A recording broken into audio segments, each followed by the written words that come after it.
сіздерме оқушылар? Жақсы. Сыныпта түгелміз ба оқушылар? Оқушылар олай болса сабаққа зейінімізді аударайық. Тақтаға қарайықшы, қане. Тақтадан кімді көрдіңіз? Ол біздің сабағымызға қонақ келген екен. Ол кім сияқты? Жақсы, дұрыс айтасыздар. Сәлеметсіздер ме балалар? Қалдарыңыз қалай? Бүгін мен сабаққа қонақ ретінде келдім.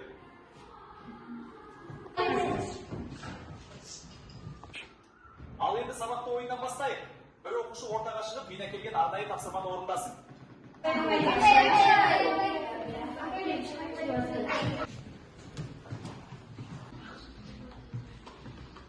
Жақсы оқушылар, бұл қандай сияқты келесі?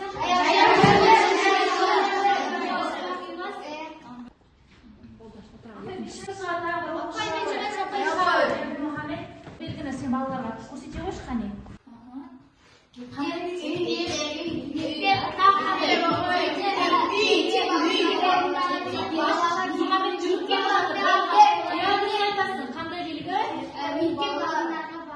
Дұрыс айтасыңдар. Мектеп алдындағы балалардың бар екенін білдіретін белгі.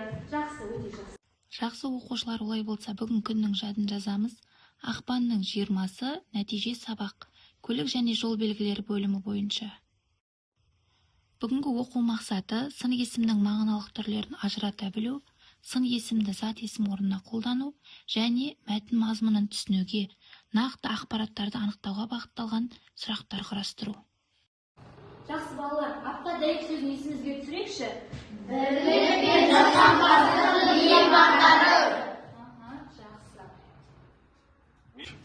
Адамдар бір-біріне қарсы тұрса, ел ішінде тыныштық болмайды. Ал жасампаздық болмаса, біз тек мәселені шешумен айналысып, алға жылжымай қаламыз. Оқушылар олай болса, бірлігі жарасқан, жаңашылдыққа ұмтылған ел бағдары болып жүре берейік. Олай болса, ары қарай топқа бөліне қояйық. Қазір 3 топқа бөліне қояйық. Олай болса, жылдамырақ топқа бөлініп отыра қояйық.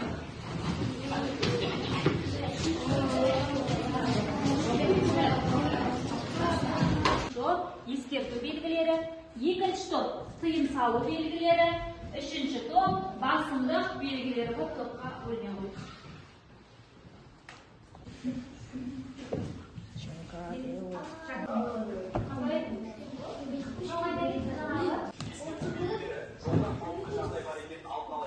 Тобымыздың атауынан қарайықшы, қане барлығымыз. Ол белгілер нені білдіреді? Бәріміз тақтаға назар аударайық. Ескерту белгілері жолда қауіпті жағдай бар екенін алдын ала ескертіп, жүргізушіні сақ болуға шақырады. Тыйым салу белгілері белгілі бір әрекеттерді жасауға қатаң түрде тыйым салады. Басымдылық белгілері жолда кімнің бірінші өту керектігін көрсетеді.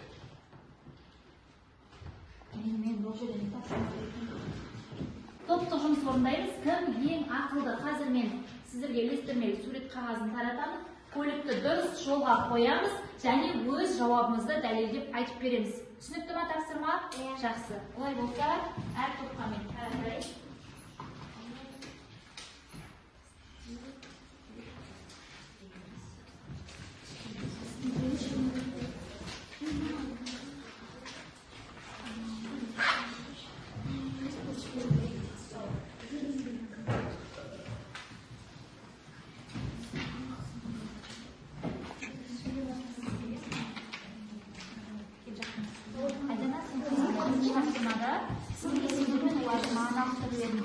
Соны мына жерде сәйкестендіреміз. Мына сөз қайсысы алғысын есім ба, немесе қатыстысын есім ба, осыны қарандашпен екеуін сәйкестендіріп. Жақсы ма? Жақсы оқушылар, уақыт аяқталды. Қане болдық па? Қайсысы болдық? Жақсы, оны бірінші топ тездетіп тақтаға іле қояйық. Шыға беріңдер, барлықтары шыға беріп, жайлап. Тобымыздың атын іле қояйық жоғарыға.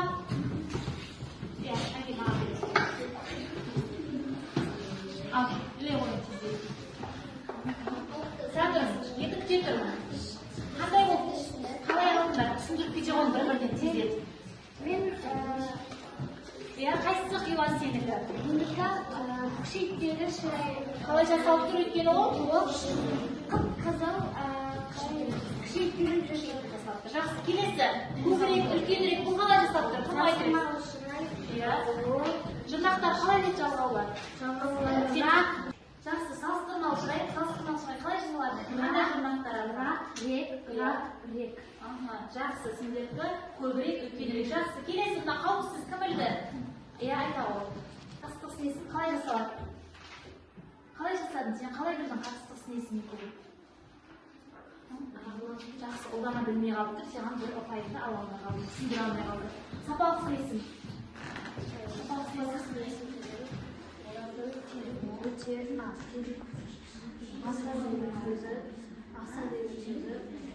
Қышталай болушылар? Мысалы, өте асау береді. Жақсы. Отырақ. Солай болса, үшінші топ аяқтасақ, тез етіп келіп шыға қояйық тақтаға. Тез келіп, іле ойыңдар.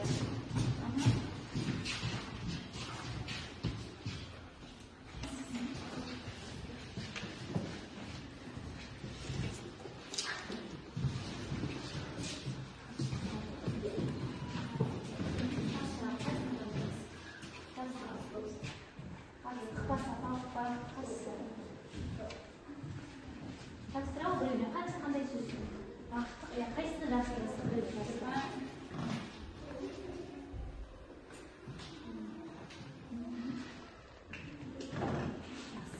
Кім жақсы? Ал түсіндіре ғой тез. Жуас, кім жақсы? Айта ғой. Жақсы.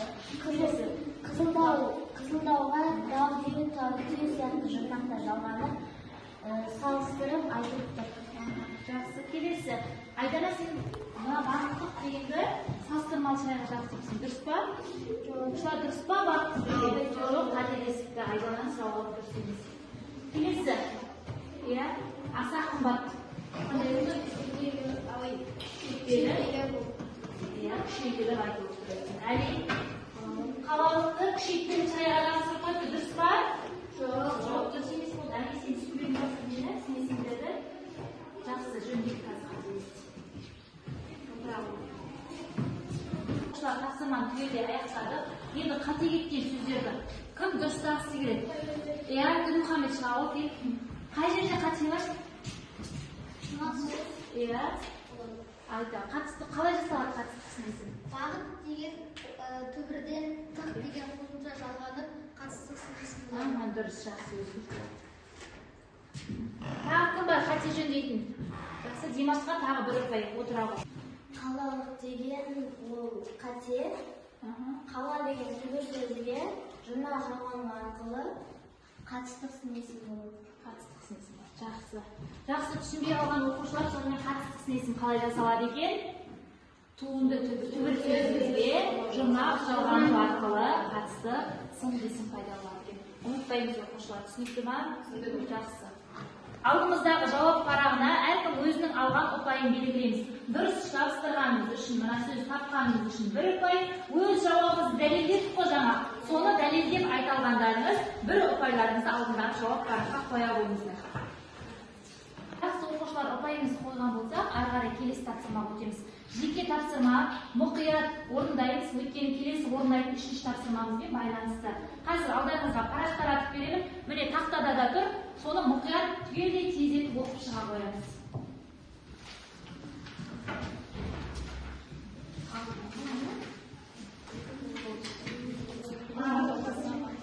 Енді оқи қойын. Жақсы оқушылар, түгелдей мәтінді оқып болдық па?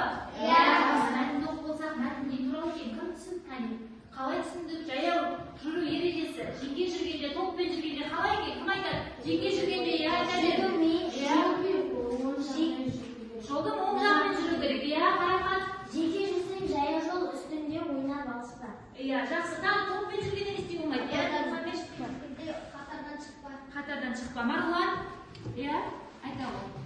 Жолда жүгірме, секірме. Бір-бірімізді итермеуіміз керек. Айта ғой. Жолда асықпау керек. Асықпау керек. Тағы да кім бар айтатын? Жақсы. Шынжыр қой. Айта ғой. Енді шуылдамау керек. Топпен жүргенде шуылдамау керек. Дәулет? Айта ғой. Жол үстінде жүргенде бір-біріңге итермеу керек бір-бірімізді. Жақсы. Арсен?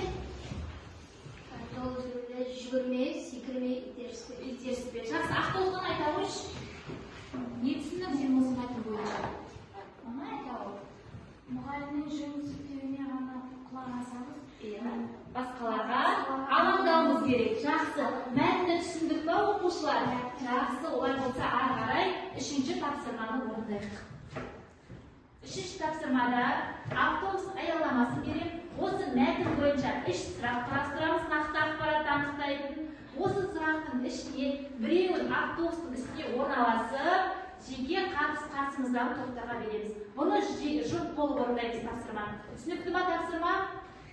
Оқушылар, бұл тапсырманы орындау барысында біз жаңа үш сұрақ қарастырамыз дедік қой. Әрбір сұраққа бір ұпайдан аламыз, және жауап берген сұрағымызға бір ұпайдан жұп болып ауыстырған уақытта бір ұпайдан алатын боламыз. Жақсы, тездетіп жұптаса қояйық. Қазір.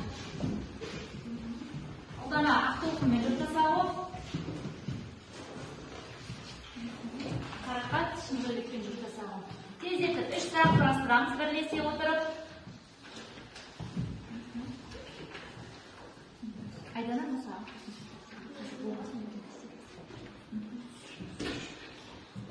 Жақсы, уақыт берілді, ал тездетіп жұптасып бірігіп орындай қояйық.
Жаяу жолдың қай жағымен жүру керек? Оң жағынан.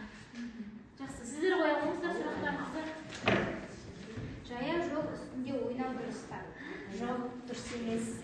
Әлі сен сұрағын қоя ғой. Топпен жүргенде шулуға бола ма? Жоқ, болмайды. Жақсы, жақсы отырамын. Жақсы, олай болса автобустың үстіне жазған сұрақтарымыз бар ма? Қане? Марғұлан, Арсен жаздық па? Жақсы, онда осы сұрақтарымызды қоя қойыңыздар. Кімге? Дәулет, Арсенге қоя қойың. Жаяу жолдың қай жермен жүру керек? Жаяу жолдың қай жермен жүру керек? қай жермен жүру керек жаяу жолдың? Оң жағынан жүру керек. Жақсы. Жақсы оқушылар, олай болса, жаздық қой түгеліміз сұрақты, ұпайларымызды қоямыз. Жауап берген сұрағымызға бір ұпайымызды, сұрақ құрастырған ұпайымызды, үш ұпайларды бетауып парағына қоя қойыңыздар. Оқушылар, олай болса, тақтаға қарап, азғантай серпіп сәтін жасап жіберейік.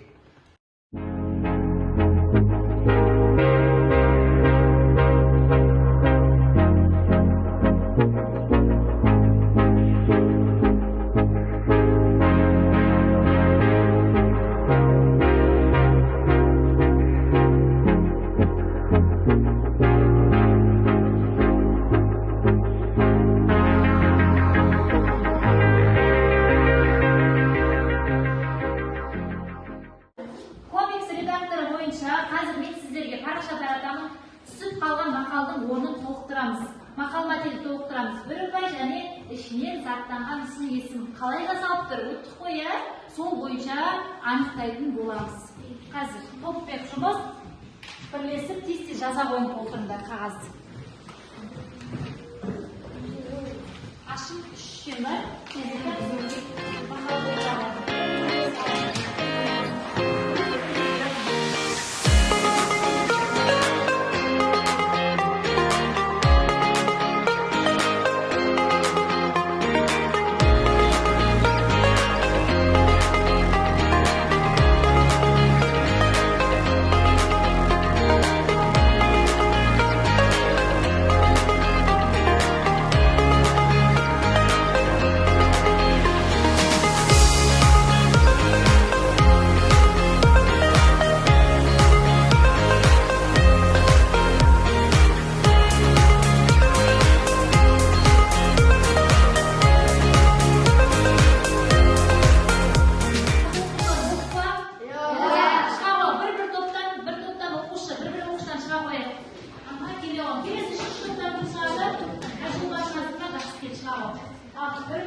жасы кіші болса да ақылы аса тұр. Бұл жерде тәуелдік жалғау жалғанып, сын есім заттанып тұр. Сын есім қандай сын есім бар бұл жерде?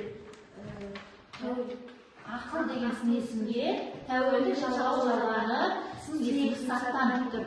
Жақсы, келесі мақалымды оқи ғой. Жақсымен жолдас болсаң жетерсің мұратқа, жаманмен жолдас болсаң қаларсың ұятқа. Бұл жерде жақсы деген сөзге септік жалғау жалғанып, бұл сын есім заттанып тұр. Жақсы. Келесі. Есіңде болсын, үлкенге құрмет, кішіге ізет. Бұл үлкен кіші Үлкенге қалай жасалып тұр?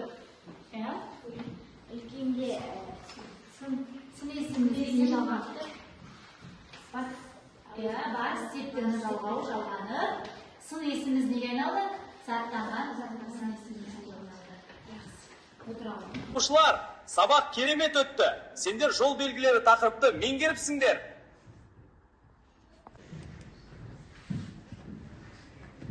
Мен бүгін жол белгілері мен сын есімнің байланысуын өте жақсы түсіндім.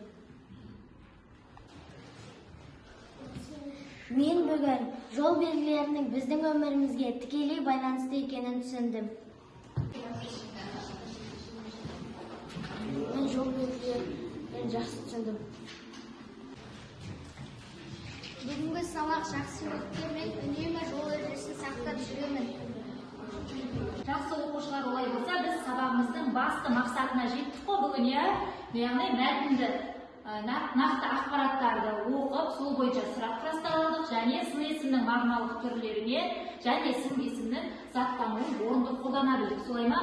Және тапсырма барысында жеке тапсырма орындап және де жұптық жұмысты орындау арқылы бір-бірлеріңізді бағаладыңыздар. Топ бойынша мен сіздерді бағаладым. Сол ұпайларыңызды қане тездетіп қол көрсетіп көтере қойыңыздар. Дінмұхаммед 10 ұпай, Қарақат Ақтолқын 8 ұпай, өте жақсы. Әли 8 ұпай, Марулан 9 ұпай, өте жақсы. Тағы да оқушылар ұпайларыңызды есептеп маған бере қойыңыздар. Сабаққа ат салысып қатысқандарыңыз үшін барлықтарыңызға рахмет.